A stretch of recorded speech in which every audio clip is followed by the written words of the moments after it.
Filipino-American drag queen Manila Luzon is shining a spotlight on the Filipino drag scene.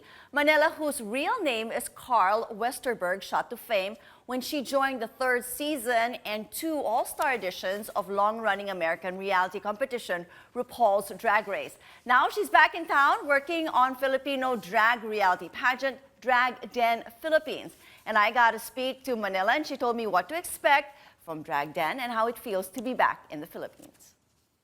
Well, it's a completely different world after this last year and a half. So the fact that I'm able to come back here is it's a dream come true. And even more than my dreams is that I'm back here and we are working on this amazing project, the Philippines' very first ever drag reality pageant, Drag Den, and I'm so excited to shine a spotlight on the local Filipino queen. Well, it's about time. I mean, right? We've had this sprouting for so many years now, but it's only now, thanks to you and of course the Drag Den, that we're able to, showcase this really globally. How did this come about? So the people here at Cornerstone have been developing this for a while, coming up with a reality TV show that is going to, bring these Filipino queens and having them compete to be the drag supreme here. It's like a pageant. We love pageants out here in the Philippines, so we're just throwing a little bit extra glitter on it. Of course, we know that you've been part of Drag Race. Would you differentiate it? I mean, how would it be different?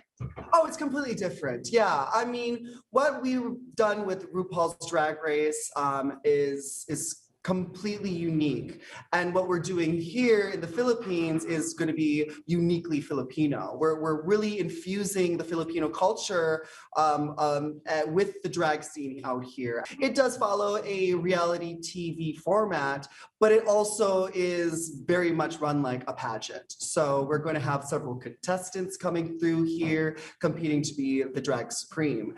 And we have some amazing celebrity guest judges that are going to be coming and helping us decide. Auditions. I mean, I'm sure, how did you handle that? I mean, how many did you have initially?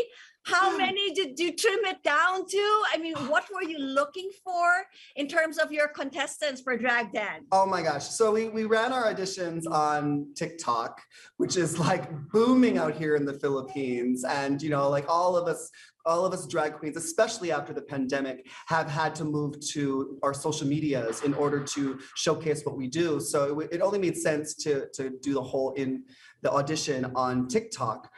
So we went through hundreds, thousands. It felt like millions, to be honest. Everyone was so excited to be auditioning for this. I mean, the whole drag scene was hit hard because of the pandemic. And so this opportunity just came along and everyone was hungry to do it. We had so many people audition from all walks of life. We had drag queens, drag kings, trans drag performers, biological female performers, all these different kinds of drag performers bringing their unique flavor of what they do to this. So it was very difficult to narrow it down. The production was able to trim it down to 7 queens, but then we had a few extra that we couldn't make our minds up. So that's when we turned back to our TikTok followers to help us cast our final queen. And there was a voting. So we have a total of 8 contestants that are going to be competing in this Drag Den pageant. Incredible. I think that's probably the hardest part, is actually narrowing it down to just 8 contestants. I mean, I have seen, them perform. They're just incredible. You're absolutely right. They are incredible. I remember the first time I came to perform here in the Philippines, and I was blown away. I've toured around the country, and I am so proud because, when I came here, I was blown away by the talent of the queens. They're so dedicated, they're so creative, and so beautiful. So I was thrilled to be able to be part of this and give them this opportunity to showcase what they can do to a general audience. You've come a long way from your first appearance on Drag Race. I mean, that was way back season 3. Yeah, that was 10 And years now, ago. Yeah. right? And now look at you. You are considered an icon, a drag legend. I mean, tell us a little bit about your journey. I mean, did you actually, as you were, going through all of this, did you ever think that you would be where you are now? I mean, never in a million years. Never, never. I literally was just a young Filipino-American kid. And when I had come out of the closet, it was a very traumatizing experience, like this big change of me. And it was doing drag that really like built my confidence and allowed me to express myself in ways that I never thought I could. And I never dreamed that I could do this as a living. I never dreamed that I would be famous, known worldwide. And I never dreamed that I would be coming to the homeland to be hosting a reality show with drag queens and showcasing the talent that we have here. People here, I mean, we follow you. And of course, that much unforgettable, iconic, season where, a lot of people felt, of course, I'm sure you've talked about this, like you were robbed from that season.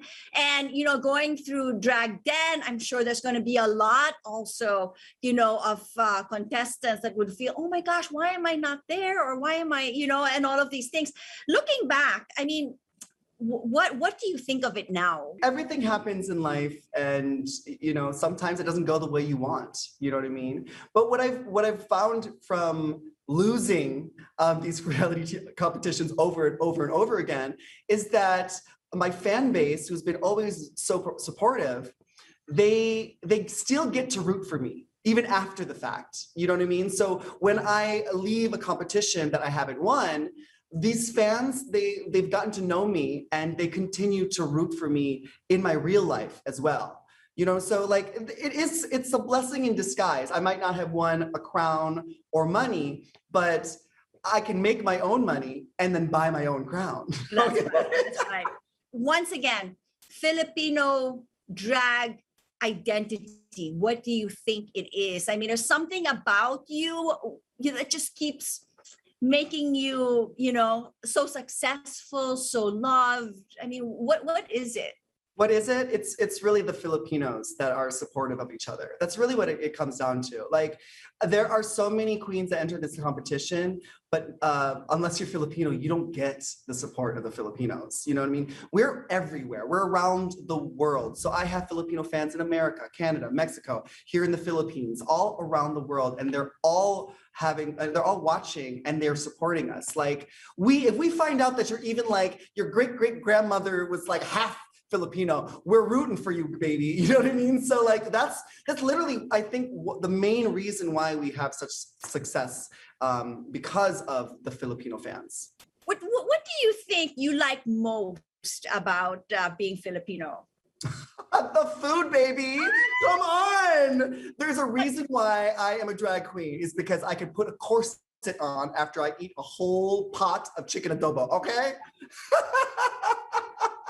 Amazing. I mean, who doesn't love chicken adobo? I'm sure you were cooking it, sharing it with everybody, up in the States. Aside from chicken adobo, is there anything else that you love? I mean, I just think that we have such talented people here in the Philippines. And so I'm really excited to be back here. Just since I've been out of quarantine, I've gotten to work with so many people, like just this outfit here right now by Jan Garcia, amazing. My wig styled by Ian Garcia, Filipino jewelry, Filipino nails. Like this is something that I can't find in the States. And so like, I'm excited to be here in the Philippines because like we are so creative and so talented out here. Okay, now aside from Drag Den Philippines, I'm sure that's going to take up a lot of your time. What else are you busy with? Well, right now I'm really excited because I just signed with Warner Music Philippines, and we are creating some music as we speak. Okay, but I'm sure there's going to be like a movie contract somewhere soon. Oh yes, I mean they've been knocking down my doors. I've been told that there are a few movie roles that are being written with me in mind, and that's quite an honor, to be honest, especially for a drag queen, because there aren't that many opportunities or roles that are written for drag queens. But I think because of the popularity of drag these days and the acceptance people have now, it's good that we are being able to tell more stories from different points of view. Oh my gosh, it's been such a joy. Okay, before I let you go, a couple of first message to your Filipino fans. Salamat to all my fans in the Philippines. Your support over all these years means the world to me, and I'm so happy to be here in the homeland, and I hope that I'm doing you proud. Please watch our show Drag Den coming on WeTV very soon, and please support these wonderful local queens. It'll be streaming on WeTV, so you guys have got to make sure that you get that. Download the app. You can watch it whenever you want. And lastly, your message to RuPaul. I mean, the guy who has helped you throughout this whole journey of yours. RuPaul is a legend in the drag community. RuPaul has created these platforms for all of us. And I'm really proud to have my own platform now, thanks to RuPaul. And I'm excited to, live my own RuPaul fantasy and offer more platforms for even more drag queens here in the Philippines. Well, we wish you all the best. Thank you so much for being with us here on the CNN Philippines New Day. We wish you all the best. And of course, Drag Den Philippines, we will look forward to that. Maraming salamat, Manila Luzon. Thank you, Christine. Mwah.